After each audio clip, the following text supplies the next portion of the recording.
चलो भाई, अब अगला स्टार्ट करते हैं। What is constitution and constitutionalism. Constitution कुछ नहीं है। कॉन्स्टिट्यूशन का मतलब है भाई एक डॉक्यूमेंट और सेट ऑफ डॉक्यूमेंट जिसके अंदर ना नंबर ऑफ आर्टिकल्स होते हैं स्टेट के बारे में, जो कि स्टेट को ना एक तरह से बांध के रखते हैं। मतलब बताते हैं कि स्टेट कैसे गवर्न करेगी, किस हिसाब से स्टेट को चलाना है, वो कॉन्स्टिट्यूशन है। जिसके मतलब एक रूल है। कॉन्स्टिट्यूशन कुछ नहीं, एक रूल बुक है स्टेट के लिए। कॉन्स्टिट्यूशनलिज्म क्या है? एक पॉलिटिकल कंसेप्ट है, आइडियोलॉजी है। आइडियोलॉजी किस चीज़ के लिए? कि स्टेट को ना भाई हम चाहते हैं कि स्टेट को ऐसे चलाएं, वो सोच रहा है। सोचना इज इक्वल टू कॉन्स्टिट्यूशनलिज्म मेरे हिसाब से।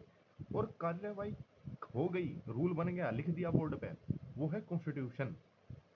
ठीक है।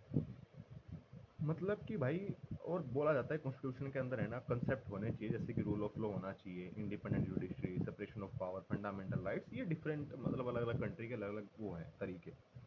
कॉन्स्टिट्यूशनलिज्म एक पॉलिटिकल कंसेप्ट है। कॉन्स्टिट्यूशन एक सेट ऑफ डॉक्यूमेंट है या एक डॉक्यूमेंट है। ठीक है। अब बात करते हैं रूल ऑफ लॉ की। ये किसने दिया था? डाइसी साहब ने दिया था। डाइसी साहब ने बोला था लेक्स रक्स, लेट्स रॉक बोला था इसने मेरे हिसाब से, लेकिन हमने इसको कर दिया लेक्स रक्स।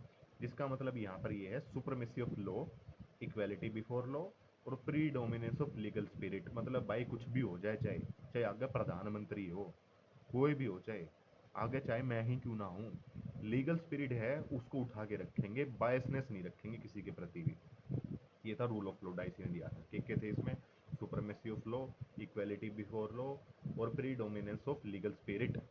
इंग्लिश लॉ से हमने ये मतलब ये इन्फ्लुएंस था थोड़ा। फिर आता है फेडरलिज्म। फेडरलिज्म कुछ नहीं, एक प्रिंसिपल है जिसके अंदर ना स्टेट के अंदर डिवीजन कैसे होगा, कि एक सिंगल पॉलिटिकल सिस्टम में डिवीजन ऑफ अथॉरिटी कैसे होगा, उसको फेडरलिज्म बोलते हैं। कैसे क्रिएट किया जा सकता है डिवीजन ऑफ अथॉरिटी? कैसे किया जा सकता है? इंडिपेंडेंट जुडिशरी, ड्यूअल सिटीजनशिप, जैसे कि अमेरिका में होती है, वहाँ पे स्टेट की सिटीजनशिप अलग है, एक पूरे देश की अलग है। Rigid and legally written constitution, जो कि है कहाँ पे? यूएस में, वो बहुत रिजिड है। फंक्शन ऑफ कॉन्स्टिट्यूशन क्या होते हैं?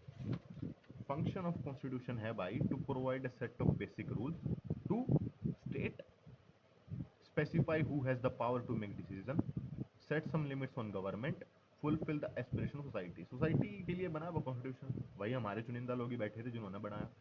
इंडियन कॉन्स्टिट्यूशन की बात करें, based on two fundamental political concept, that is parliamentary form of government, जिसमें क्या होता है, मेजोरिटी जो भी आएगी, जो भी पार्टी मेजोरिटी बनाएगी वो बनाएगी सरकार।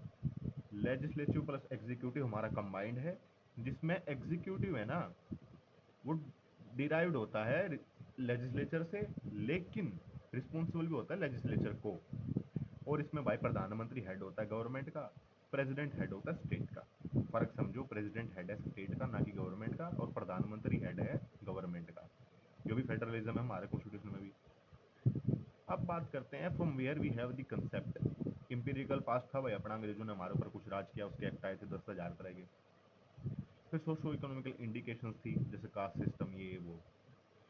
फिर फेडरलिज्म भी था हमारा, भाई अलग अलग स्टेट थी, अब सबको अपना वो चाहिए था। और ये भाई कॉन्स्टिट्यूशन का ये है कि कॉन्स्टिट्यूशन कैसे है, कॉन्स्टिट्यूशन के पहले पार्ट हैं, पार्ट में फिर आर्टिकल है, आर्टिकल फिर क्लोज हैं, फिर उसके सब क्लोज हैं। ठीक है, ऐसे होता है कॉन्स्टिट्यूशन।